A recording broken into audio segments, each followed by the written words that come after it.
بسم الله الرحمن الرحيم والفجر وليال عشر والشفع والوتر والليل إذا يسر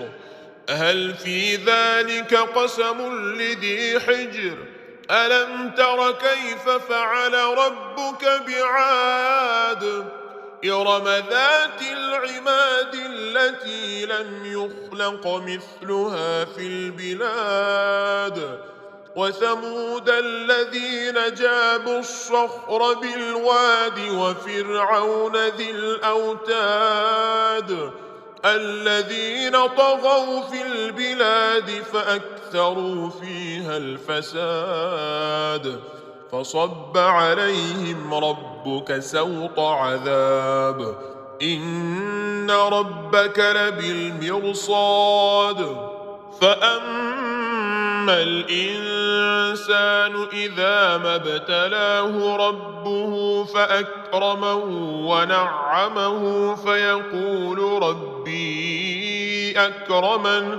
وأما إذا ما ابتلاه فقدر عليه رزقه فيقول ربي أهانن كلا بل لا تكرمون اليتيم ولا تحاضون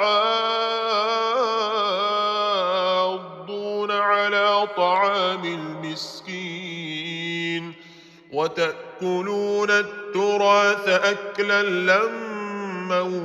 وتحبون المال حبا جما كلا إذا دكت الأرض دكا دكا وجاء ربك والملك صفا صفا وجيء يومئذ بجهنم يومئذ